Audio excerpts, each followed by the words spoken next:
This time on the show, file synchronization the easy way, Paul's Mac picks, and more. I'm Shannon Morse, and you're watching Hak5. Yeah, hook me up, I'm ready.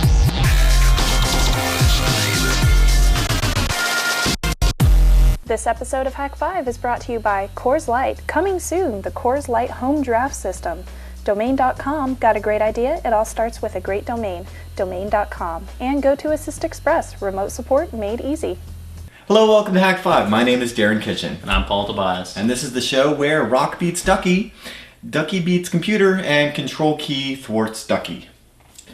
Well, yeah, that always kind of got in the way of everything else we ever did with a USB device, didn't it? Well, it used to be shift. Yeah, if you haven't been playing along at home, we're talking about like with the USB switchblade, you would insert the USB drive, but if you held down shift, then you were totally protected. You got rid of the autoplay. Right, with the USB Ducky from last week. It just modifies all the controls, doesn't Right, it? so if you hold down the control key, it's still hitting Windows key R, but what it's doing is hitting control Windows key R, and then control CMD. And it has no intelligence to know that you're doing No, that. it's a one-way device. Yeah. So, there you go. But then it's like, are you really going to give somebody like a USB key still and have it do all this shit and like not freak the f*** out and pull it out? What do you mean? Of course, why? Why not? What are you talking about? I have Like, how long? split second. Split second? So I had to slow it down 2800x for you to even be able to see it. Just doing something as simple like renewing my IP, or releasing my DNS. Yeah, but if you're gonna get like something serious, Yeah, it's gotta take a little bit more time. thing- That's what I'm curious No, about. no, is, no, like, check it out, I right? haven't seen any. The first thing you do, okay, so Windows key R, CMD, right? You pull up the command prompt. Yeah. Alt space M for move. Hold down the down arrow. Whoop! Command prompt window goes to the bottom of the screen. Typey all But you you want. still but see it it's- in the taskbar. You still see the very top of the blue at the very bottom. But you know the taskbar. There's command prompt though. You're like, what's going on? No, it'd be behind it because most people have this. I'm not getting into this. Yeah. So payloads for the win. Wiki's back up and dev kits are going out here this Yeah, week. you've already like maxed out your. 500 in 4 days. So thanks for the registrations. Sadly, we only have 100. If we had like $8,000 more to throw at this project, we could make sure that everybody got one. But unfortunately, Well, we're not eventually you rich. plan to sell. Well, eventually we'll do a kit and something like that. But you know, to jumpstart the project, I figured Yeah. the best way was to just crowdsource. So you know, I guess everybody's got a 1 in 5 chance because I cut it off exactly at 500. Yeah. So there you go. So speaking of cheap internet devices, I'm really jealous of your little micro video camera thing.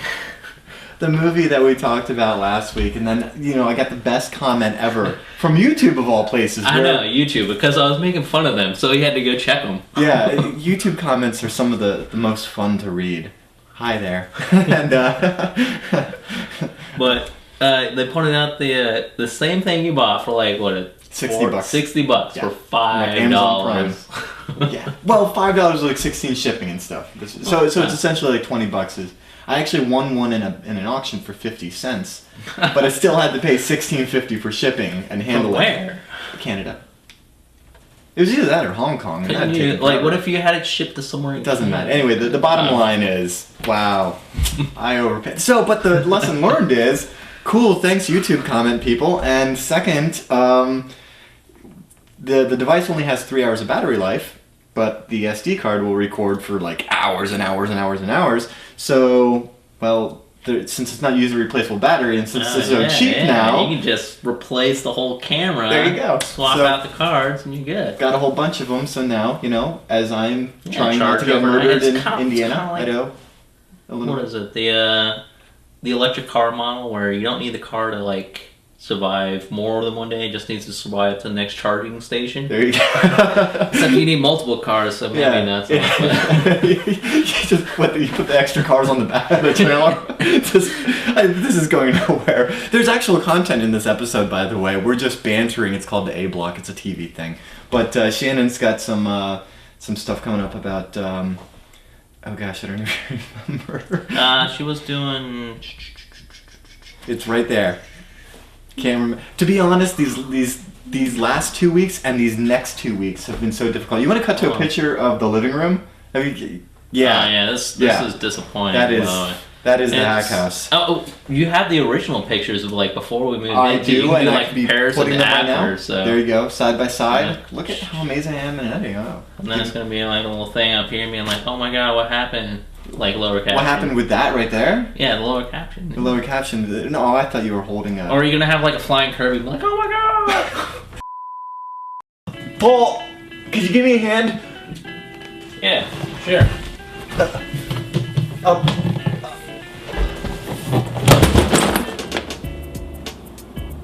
What's with the rubber duckies? Oh, it's my latest great idea. And what are you doing with all the smoke detectors? Oh, those are for the americium. The radioactive isotope. Yeah, I did a bunch of research. Back in the day, during World War II, there was this dude like Glenn Seaborg or something, and he was like bombarding plutonium with these neutrons and totally discovered this stuff, and now you can get it in fire smoke detector dealies. What's that got to do with the rubber duckies? Oh man, radioactive rubber duckies. What? Well, they only put like 1/3 of a microgram in the smoke detector, but I totally found a way to buy them wholesale and extract this stuff real easy. What are you gonna do with a radioactive rubber ducky? Well, what else, man? Take a bath with gamma radiation. That is the worst idea I've ever heard. No, it's the best idea ever, and that's why I've already registered radioactiverubberduckies.com. I hope you didn't spend a lot of money on that. No, dude, domain was super cheap. You gotta go to domain.com, check out with coupon code HAK5, you get 15% off.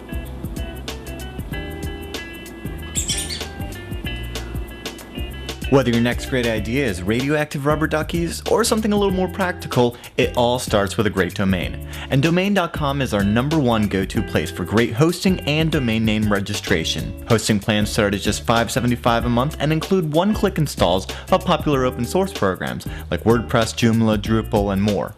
Features like unlimited traffic and free website builders with unlimited pages are what makes domain.com the easy and affordable place to get your sites online. So get started today and take 15% off your order when you check out with coupon code HAK5. Got a great idea? It all starts with a great domain. Domain.com. Bungee net? I caught a pole! Oh my god, I caught a pole!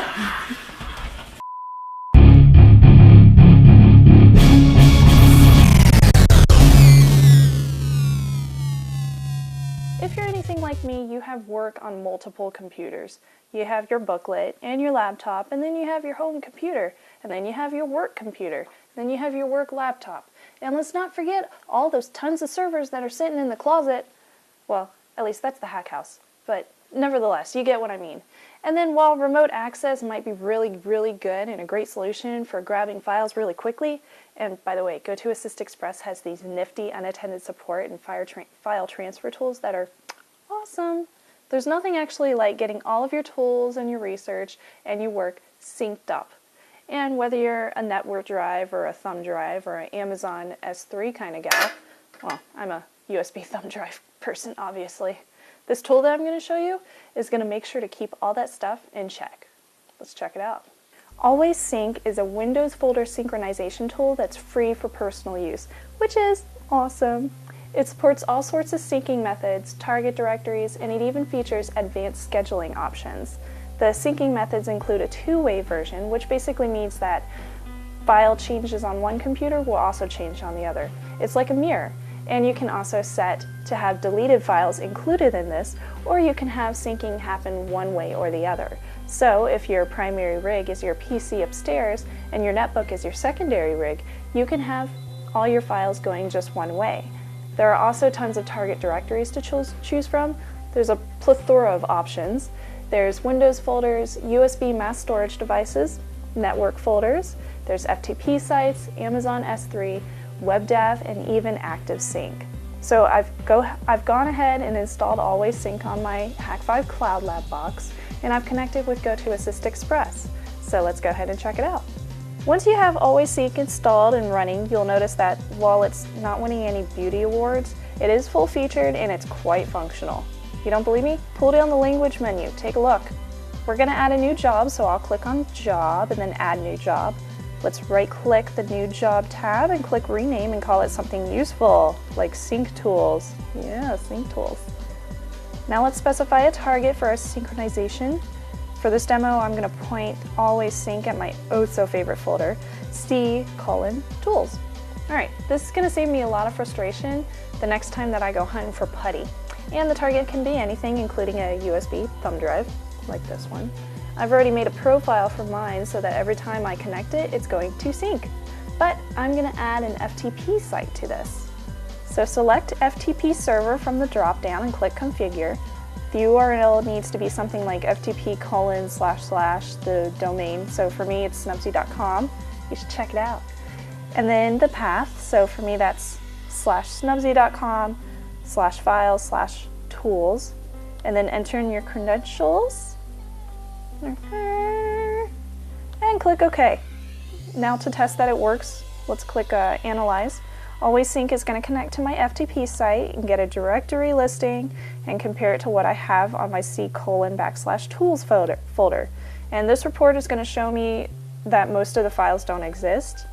So I'm going to go ahead and manually click Synchronize, and then I'll copy them over.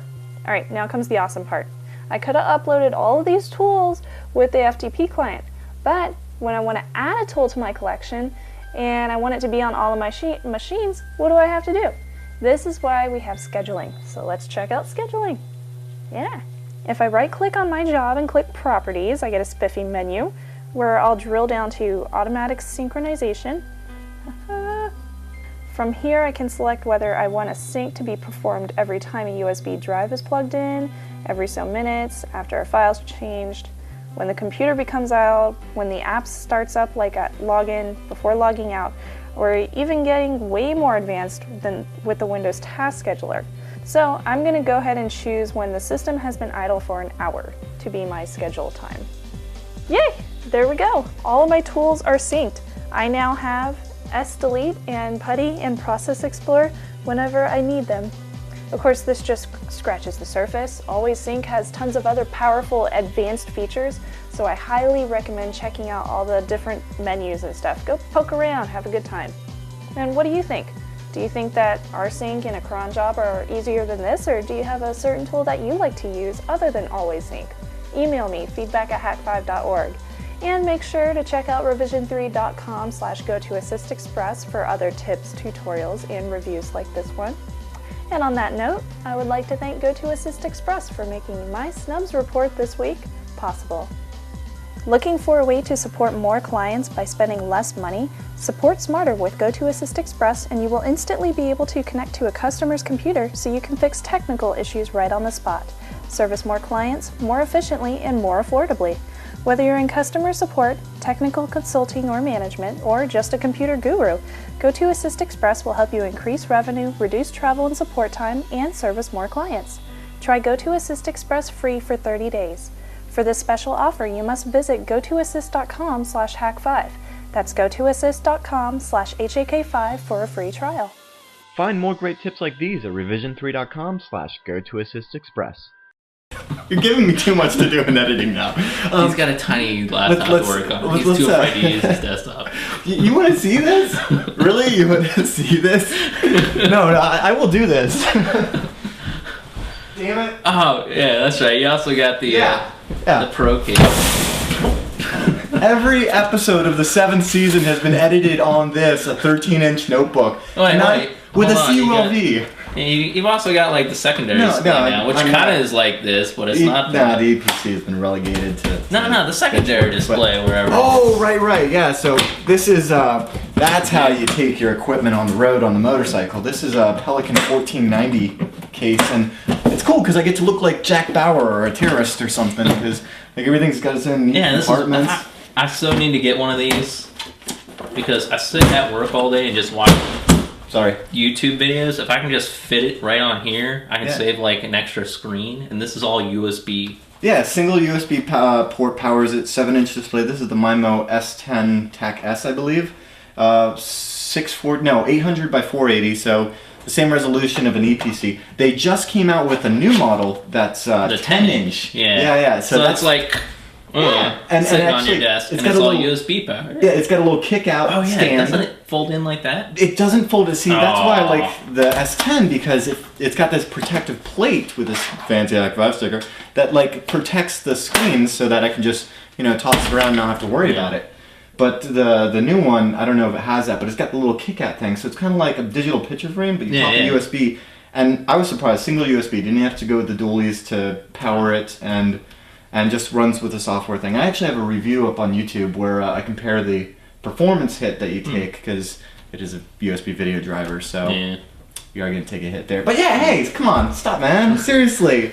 Like, but it definitely works. I'm like jealous of it. But, so wait, what are we doing now? We've done this this is done every single episode of the 7th season. It'll do the rest of the season, really, and until I get settled in SF with and booting up the quad core again. But you do have one interesting problem with this that so it came with a remedy. Right, so it came with a 500 gig, 4 gigs of RAM, 13-inch, love it, CULV, so it's 1.3 gigahertz. The cookie spot? Is it over here? It's right here. It's right here. Yeah. Oh yeah. Yeah, you probably hear that. That's good design. But but the little CULV is the chip that can. But the problem is the hard drive. Well, I haven't had any problems with it, but I would hate to. So picked up the spare. Actually swapped them out. I've got the 7200 RPM replacing it, and nice. I'll keep the original. This is a 5400 500 gig. So the hope is, when it comes to disaster recovery, you've got a lot of trade-offs, and one of them is how fast can you restore? Yeah. And for that, there is nothing like doing an absolute image, sector by sector, bit for bit of the hard drive. This guy is an absolute clone. No having to rebuild, reinstall, re-register, whatever junk that is. Right, so the idea is, sure, the Pelican case can handle a beating, it can get run over by a truck and tossed in the ocean and it'll be fine, but if the hard drive dies, I've got a spare, I'll pop it in this guy and it'll be right back up and running. So I'm going to talk a little bit about imaging later today. And what I was trying to get at is these last 2 weeks have been hella crazy. That's why I can't even remember what Shannon's doing. And these next 2 weeks are going to be so crazy because we are now T-minus 13 days as of filming, or 14 or 15 something, where, Today's technically... So there you go. It doesn't matter. It's the past. Well, let's try not to do that. But yeah, it's about to get crazy. So just, I appreciate everybody being cool with crazy formats and shorter episodes or ridiculousness, and a lot of our friends helping us out. Yes, thank you so much to all of our friends that have been helping us out. So, about the duck, you forget to mention, dude, already there's an application to defend against it. There's an application, not just holding control? Yeah. Moonlit went ahead and, I love the name of it, he wrote a program called Duck Hunt, which is a Windows app which will detect new human interface devices and block their keyboard access and stuff like that. So wait, so if is this just USB plug-in? Yeah, no, it's an app that runs. It seems like there needs to be some sort of failover option. It's an app that runs in the background. It detects new HIDs and then it thwarts them. There you go. So if you don't have one already plugged in or already registered, yeah, I mean, how would you install if you don't already have a keyboard plugged in? I guess you could VNC in. Or maybe you're doing all touchscreen. Okay. So there might be some things to tweak, but still, the dev team hasn't even fully sunk their teeth into it, and already there's a defense, and I think that's awesome. But we all know that no corporations are going to be running that, so it's still going to be a lot of fun for, I'm sure, quite a long time. And have you seen the white hat duckies? No. Oh, they are so cute. Aside from just being cute, somebody had asked me about this. That's actually something that I did back at my systems administration job for the last year. I had 2 of these keys in the supply closet. So, I'd get a call saying, hey, I need to get on the network printer or whatever. And this was before I had some fancy, remote access stuff like Shannon's always talking about. But I would just say, hey, go to the supply room closet and find a little USB key that says add network printer, or find the USB key that said add, logistics shared folder, and they would seriously just plug them in. It would connect them to network shares or printers. You're closeted IT guy.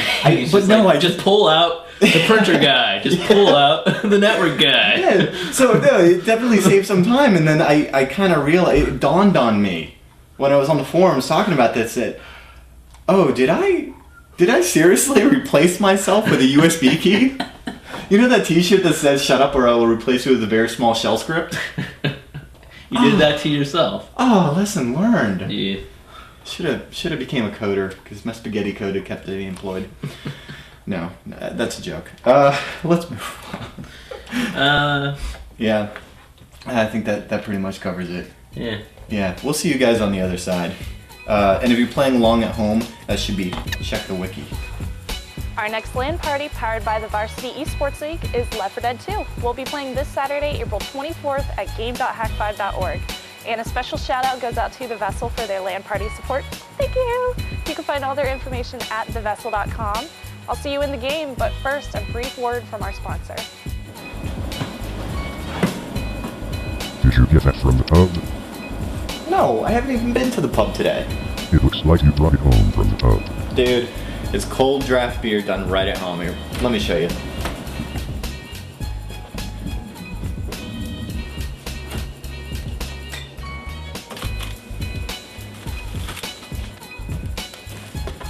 What's that? Well, it's the Coors Light Home Draft. Yeah, check this out, dude. You just pop it in the fridge for 24 hours, and it's got a CO2 cartridge keeping it perfectly pressurized, so you always get the perfect pour. Simply amazing. Yeah. It's Coors Light Home Draft, dude. It's good for up to 30 days in the fridge. And I'd offer you one, but you're a server. Coors Light Home Draft, coming soon. So that about wraps up this week's episode of Hak5. But don't forget, if you guys have any awesomely cool Technolust pictures that you want to send us, like Dan R's Wi-Fi hacking cubicle of Dune, which is wicked cool, make sure to email us at feedback@hak5.org. And don't forget, the easiest way to support the show is by following us on iTunes or YouTube. It's fast and it's easy. Just do it. And follow us on Twitter and Facebook. We always update the Twitter and Facebook with all the new information about Hak5, what's going on, what's new. So make sure to follow us. Also, the Hack Shop is going to be a little bit delayed. Darren is going on his Hack Across America trip, and while I'm in Missouri, I'll be taking over the Hack Shop. We won't be sending out orders until about the end of the month, but orders can continue as they normally do. So go ahead and, check out your stuff, get some Hak5 t-shirts and hats and stickers, and don't forget your Wi-Fi pineapple version too. Last but not least, always suggest topics to us. We love your topics and we love putting them up on the new episodes. So email us at feedback@hak5.org. And until next week, I'm Shannon Morris. Don't forget to trust your Technolust.